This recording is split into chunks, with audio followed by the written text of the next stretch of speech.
Hai, masih tetap bersama saya Jero Wijero, uh, dengan karunia pengajaran kehidupan terkait dengan sejarah, terkait dengan dinamika tiga planet, terkait dengan timeline, terkait dengan ang sana dan ang sini, ang semua, ang bersama namanya, terkait dengan bijaksana, bijak sini dan bijaksana. Oke, itu sebagai pembuka. Saya mau lanjutkan tentang Mesopotamia dan pergerakan. Saya sudah mengupload beberapa topik gambar yang terkait Mesopotamia, terkait dengan Holy God, terkait dengan Demun, atasnya Demit, kemudian terkait dengan 2 dan 3. Nah, ini yang saya mau bahas tentang 2 dan 3. Dan kalau dibalik menjadi 3-2, apa kaitannya dengan almarhum Jenderal dan sekaligus Jenderal Besar dan sekaligus almarhum Bapak Pembangunan negeri ini, setelah dari sebuah jalur, sebuah jalan, sebuah kisah, sebuah sejarah, sebuah timeline, dia menempatkan pada titik 32 tahun. Dan bagaimana kisah-kisah yang saya sudah tuliskan terkait dengan beliau, betapa saya menghormati beliau, termasuk dengan istri serta seluruh keluarga, ya termasuk sebetulnya Indonesia saya menghormati. Tetapi karena ada ya seolah-olah berbakti kepada, ya kita tahu sendiri, jadi itu sebabnya saya mau ungkapkan. Oke, saya mau melanjutkan bahwa kisah tentang Egyptian on pyramid, special is a Giza pyramid, and what the connection with a Mesopotamia civilization growing with Nebuchadnezzar and Gilgamesh, dan terkait dengan yang lain juga, Sumerian. Nanti kita bahas tentang Sumerian, tetapi terkait ini ya, saudara, saya mau saudara fokus pada video-video yang sebelumnya. Saya sudah katakan titik Mesir, kemudian terjadi kenaikan. Kenapa? Karena ada sesuatu yang polanya kita akan melihat bahwa kekinian dan terkait dengan 32 tahun selama Bapak Pembangunan almarhum itu membangun, dan beliau mengalami sesuatu yang berubah seperti apa. Jadi saya mengatakan bahwa jalan hidup beliau itu sama seperti Rasul Paulus. Oke, Rasul Paulus dalam kisah yang dulu completely, kenapa completely tergenapi, tetapi dalam kisah Bapak Pembangunan dia mengalami yang namanya cut atas, sliding, kemudian cut bawah yang adalah kusuk di ujung dan mentok modal. Saya sebutnya seperti itu. Kenapa? Karena di dalam kisah buku disebutkan bahwa saya ceritakan ini, nanti saya akan kaitkan kenapa ada seperti itu, kenapa ada pola 32, apa kaitannya dengan lembu emas, apa kaitannya dengan bison, apa kaitannya dengan terkait kekinian yang terjadi Bibi dan Sun-nya, terkait dengan Van, Esa, terkait dengan Angel, terkait dengan Accidentally, terkait dengan Driver dan Pajero, Waiting Pajero in the tall. Oke, saya mau ceritakan seperti itu. Ada satu kisah yang menarik.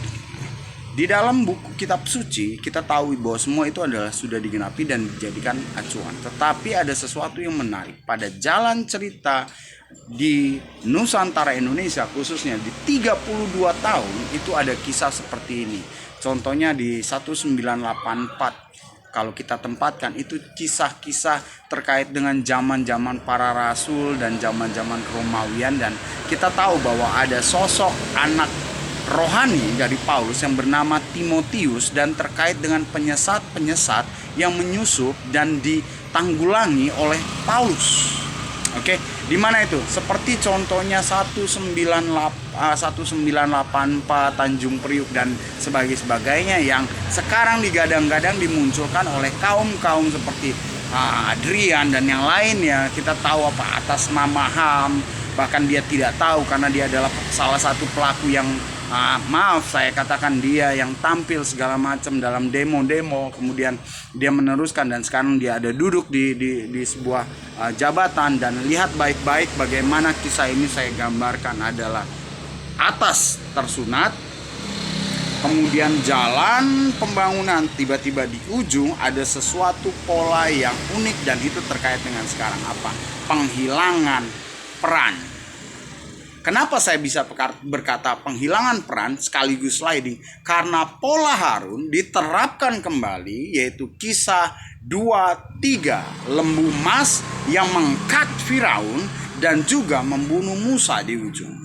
Kemudian tampillah menjadi Harun dan bekerja sama dengan kaum yang membangun Mesopotamia, daerah di Mesopotamia yang mungkin keturunannya perkembangannya menjadi Nebukadnezar Babylon yang merasa lebih hebat dengan titik 3. Kita tahu bahwa di Mesir itu adalah titik 2, kemudian di daerah Mesopotamia, Israel dan sekitar titik 3 karena dia merasa demitnya yaitu Yunani sudah jatuh, kemudian titik dia berada membangun Babilonia, kemudian kerjasama dengan titik ketiga yaitu titik Kemesiran. Dia merasa hebat, merasa super dan mengadakan bolak-balik dan kemudian menggunakan pola apa kaitannya di Mesir itu lembu, lalu di atas Mesopotamia terkait dengan bison, lalu saya kaitkan dengan kekinian bagaimana peran saya pun sebagai ini ditiadakan. Nah, lucu kenapa? Karena Paulus memiliki anak rohani Timotius di dalam kitab, tetapi peran dalam kekiniannya dihilangkan, dan sedangkan itu tergenapi, tetapi ada Timotius yang di akhir zaman menjadi peran double ganda. Dan kita tahu dia awalnya terkait dengan masa 32, dia adalah salah satu seorang yang dipercaya, tiba-tiba dia memerankan sesuatu yang berbeda. Dia memegang buku Gospel dan berkata kiamat, dan itu adalah tugas dari Yohanes penulis Wahyu. Pertanyaannya adalah kenapa Timotius dia tidak mencatat sedangkan gurunya Paulus mencatat? Kenapa dia tidak memegang kitab dan muncul kitab yang tulisan dia dan perkembangan-perkembangan, tetapi Yohanes menutup dalam Wahyu? Oke, dan apa kaitannya dengan kekinian? Kita tahu jalan sejarah dan kita tahu peran saya pun diambil oleh siapa? Oleh yang merasa didukung oleh bison, yang merasa diperkuat oleh lembu emas, didukung oleh bison, ya kan? Bison itu turunan dari sana yang merasa lebih hebat dari Timur Tengah, Cina dan sebagainya, berkumpul menjadi satu, kemudian merasa kuat. Dan kita tahu bison itu adalah Bank Indonesia, peranakan-peranakannya. Kemudian kita tahu kisah Vanessa Angel, kita tahu kisah yang lainnya yang terkait dengan apa yang menjadi gambaran. Itu sebabnya saya mau katakan pada kalian, hati-hati jika menghapus peran pada buku suci, termasuk peran yang disebut oleh Kristus. Dia adalah seorang yang dia minta sendiri kepada Bapa dan lahirnya daripada ibu pertiwi, dan dia tampil sebagai bocah dan dia harus dipingit masuk dalam sebuah pola kepompong, dan dia lahir di tengah-tengah kemunafikan kalian, di tengah-tengah masalah yang terjadi, propaganda yang diperankan oleh kalian sampai menghabisi semua peran-peran yang harusnya ada. Dan itu sebuah bukti kalian dipandu oleh buku suci pun kalian memerankan kedegilan dan kegoblokan kalian. Bisa bayangkan jika peran-peran itu dimusnahkan. Itu sebabnya masih bersama dengan saya akan pandu bagaimana pola itu menjadikan kalian wow dalam kisah-kisah terdahulu, kekinian, dan untuk masa depan. Jadi perhatikan baik-baik yang menggadang-gadang hak asasi manusia. Jejak kalian terekam pasti. Masih bersama dengan saya, Jero Wijero.